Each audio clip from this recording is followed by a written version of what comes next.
Hello दोस्तों। आज हम क्लास 9 की एनसीईआरटी की बुक को समझने का प्रयास करेंगे। ये क्लास 9 की इकोनॉमिक्स की बुक है। आप देखेंगे कि इकोनॉमिक्स की जो मतलब चैप्टर शुरू होते हैं या बुक्स जो दी जाती है क्लास 9 से ही दी जाती है।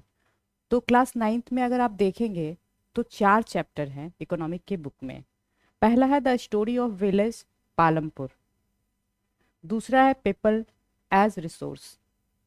थर्ड है पोवर्टी एज चैलेंज। और फोर्थ है फूड सिक्योरिटी इन इंडिया। तो आप देखेंगे कि ये चारों जो चैप्टर है कहीं ना कहीं एक दूसरे से इंटर रिलेटेड है। और अक्सर क्या होता है कि जब हम एनसीईआरटी की बुक्स को पढ़ते हैं तो हमें ये लगता है कि ये काफ़ी टफ है, ये समझने में काफ़ी दिक्कत होती है। नो डाउट कि अगर एनसीईआरटी को ध्यान से देखा जाए तो उसके एक एक लाइन को अगर आप दोबारा तिबारा पढ़ेंगे तो आपको बहुत सारी चीज़ें नए तरीके से समझ में आएगी। और एनसीईआरटी की बुक्स इसलिए भी पढ़नी जरूरी है कि एक ओवरऑल आपकी समझ डेवलप होती है, आपकी राइटिंग स्किल अच्छी होती है और आप जो है काफ़ी अच्छी स्थिति में होती है कि आप समझ पाते हैं। एज अ जनरल ऐसे भी हमें इकोनॉमिक्स को समझना बहुत ज़रूरी होता है इंडिया को समझने के लिए। किसी भी राष्ट्र में या किसी भी व्यक्ति के लिए मुझे लगता है कि आर्थिक पक्ष बहुत महत्वपूर्ण होता है। तो इसलिए हम देखेंगे कि ये जो हमारा चैप्टर है ये कैसे चलता है और कैसे इसको हम बहुत अच्छे से मतलब खेल खेल में आप समझ सकते हैं, इसको समझ सकते हैं और इसको कहीं भी आप देख सकते हैं कि हाँ ये चीज़ें हमारे सामने हो रही है। इकोनॉमी के साथ एक खासियत यही है कि आपके ये सामने घटित होती है, आप इसको कहीं ना कहीं आप इसको समझते हैं देखते हैं। लेकिन क्या होता है कि हम इसके बेसिक्स को नहीं जानते हैं, इसलिए हम उतने अच्छे से उसको समझ नहीं पाते हैं। तो आज हम देखने का प्रयास करेंगे पहला चैप्टर जो है the story of village Palampur. आप देखेंगे एक स्टोरी है विलेज पालमपुर का। ये हाइपोथेटिकल गांव है। आप भारत जो है एक ऐसे भी ग्रामीण मतलब क्षेत्र ज़्यादा है, यहाँ पे एक बोला जाता है कि ज़्यादातर जनसंख्या गांव में रहती है। तो इसलिए यहाँ पे एग्जाम्पल एक ग्रामीण क्षेत्र का दिया गया है। तो आप देखेंगे इसमें क्या है कि बेसिक कॉन्सेप्ट जो दिया गया है कि इसके प्रोडक्शन को हम एक गांव जो है उसको एक समझने का प्रयास करेंगे एक एग्जाम्पल के थ्रू कि एक गांव की इकोनॉमी कैसी होती है, वहाँ किस तरह से अर्थव्यवस्था काम करती है और वहाँ पे जो उत्पादन के साधन हैं वो कैसे वर्क करते हैं।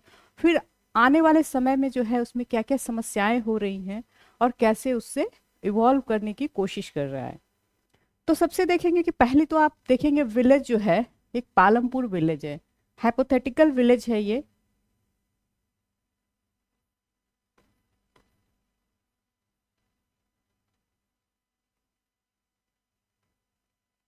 ये बोला गया वेस्टर्न यूपी का विलेज है जो एग्जाम्पल में बताया गया है। और ये जो है आपका मेन एक्टिविटीज यहाँ देखेंगे तो यहाँ बेसिक मैंने बोला कि प्रोडक्शन कॉन्सेप्ट जो है, बेसिक कॉन्सेप्ट किसके बारे में बताने की कोशिश की गई है, ये है प्रोडक्शन के बारे में। प्रोडक्शन मीन्स उत्पादन। ये सबसे ज़्यादा इकोनॉमिक एक्टिविटी इम्पॉर्टेंट, कहीं भी चीज़ के लिए प्रोडक्शन बहुत इम्पॉर्टेंट होता है। और ये जो है हमें बताता है। तो हम देखेंगे कि यहाँ पे बेसिक कॉन्सेप्ट जो है प्रोडक्शन को लेके चला है। तो अगर आप यहाँ देखेंगे मेन एक्टिविटीज क्या होगा किसी भी विलेज में, हम लोग कहीं ना किसी गांव से ही बिलोंग करते हैं। और अगर हम गांव को देखेंगे तो वहाँ पे मेन एक्टिविटीज क्या होता है, फार्मिंग होता है, एग्रीकल्चर। तो यहाँ पर भी जो मेन एक्टिविटीज है ये फार्मिंग है। तो अब यहाँ पे सबसे पहले तो एक्टिविटीज को समझने की कोशिश करते हैं। जो प्रोडक्शन एक्टिविटीज है या इकोनॉमिक एक्टिविटीज है वो 3 तरह की होती है। सबसे पहले होती है प्राइमरी, फिर सेकेंडरी होती है और फिर टर्शियरी एक्टिविटीज, मतलब प्राथमिक द्वितीयक और तृतीयक क्षेत्र होते हैं काम के। तो आप देखेंगे अब फोर्थ भी है, लेकिन ये जो है हम हायर क्लास में जाएंगे तब इसको समझने का प्रयास करेंगे। बेसिक जो है 3 ही होती है।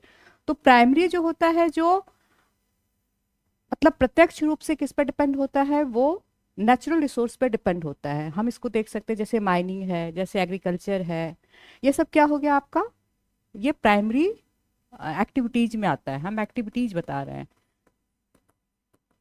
Economic activities. तो ये देखेंगे प्राइमरी हो गया।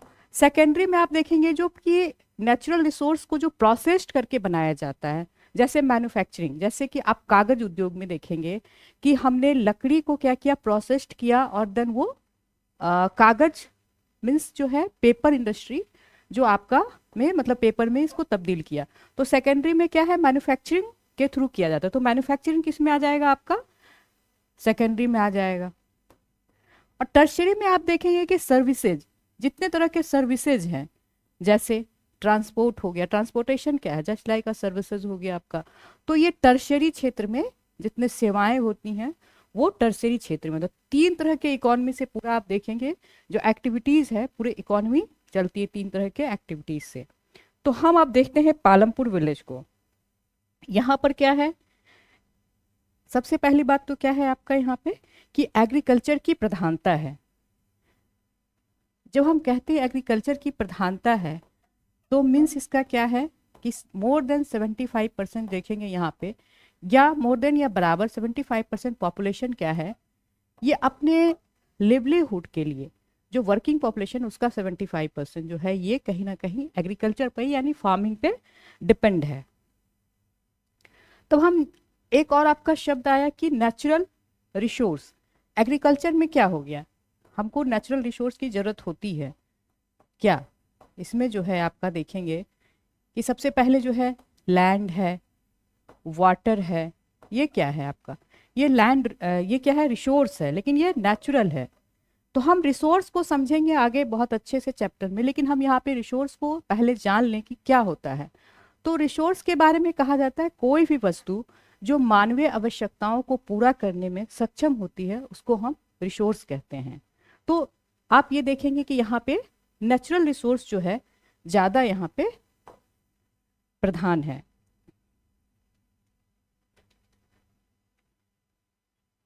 फिर दूसरा है आपका कि ह्यूमन रिसोर्स। ह्यूमन रिसोर्स भी बहुत इंपॉर्टेंट है। जब हम इसमें स्किल और नॉलेज का मतलब जब आदमी मतलब जब ह्यूमन बीइंग जो होता है उसमें स्किल्ड होते हैं और उसमें क्या है नॉलेज होता है, तो उसको हम क्या कहते हैं, रिसोर्स। वो भी जो है एक बहुत इंपॉर्टेंट है इकोनॉमी के लिए, जिसको आगे हम समझेंगे। तो हम देखते हैं कि क्या है। अब इसके बारे में इंट्रोडक्शन दिया गया है इस विलेज के बारे में।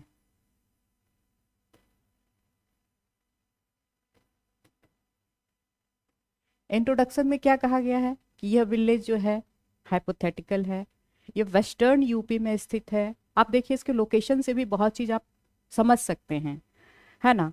और यहाँ पर जो है आपका कनेक्टिविटी बहुत अच्छी है। कनेक्टिविटी का मतलब क्या होता है कि ऑल सीजन में जो है आपका रोड की कनेक्टिविटी, यहाँ पे आने जाने की सुविधा है उपलब्ध। फिर क्या है, यहाँ पे ट्रांसपोर्टेशन की व्यवस्था है, सभी तरह की गाड़ियाँ, ऑटो, रिक्शा, ये सब सारी चीज़ें यहाँ पे चलती हैं। फिर उसके बाद आपका क्या हुआ, पॉपुलेशन के बारे में बताया गया कि टोटल यहाँ पे 450 फैमिलीज रहते हैं इस गांव में। फिर है सोशल स्ट्रक्चर। किसी भी गांव में आप किसी भी गांव को देखेंगे या किसी भी स्थान को देखेंगे तो वहाँ के सोशल स्ट्रक्चर को समझेंगे, तब वहाँ के इकोनॉमिक एक्टिविटीज को भी बहुत अच्छे से रिलेट कर सकते हैं।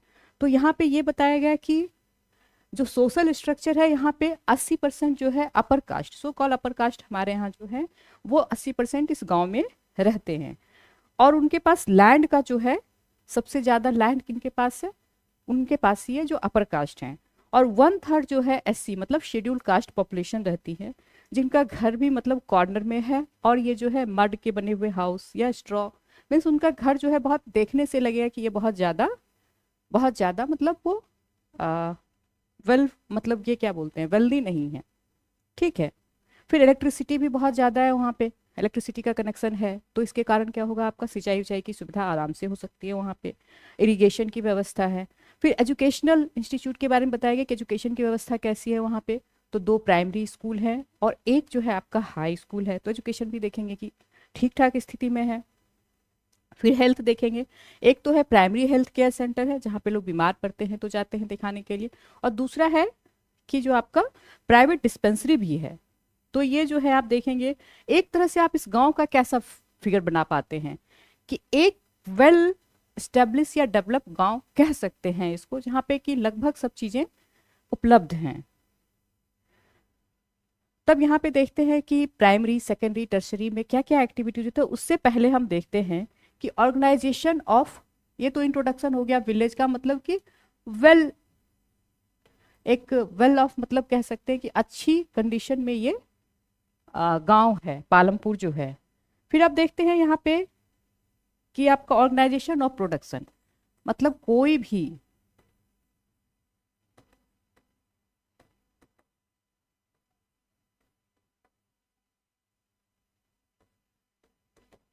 जो प्रोडक्शन एक्टिविटीज है उसमें क्या क्या इंपॉर्टेंट होता है। तो सबसे पहले जो होता है आपका नेचुरल रिसोर्स, रिसोर्स चाहिए वहां पे, मैंने आपको बताया। तो यहाँ पे नेचुरल रिसोर्स, कोई भी प्रोडक्शन में सबसे पहले नेचुरल रिसोर्स जरूरी है। नेचुरल रिसोर्स, रिसोर्स का परिभाषा मैंने बता दिया। नेचुरल रिसोर्स में क्या क्या है, जैसे लैंड है, वाटर है, जिस तरह की चीज़ें आप देख सकते हैं, ये आपका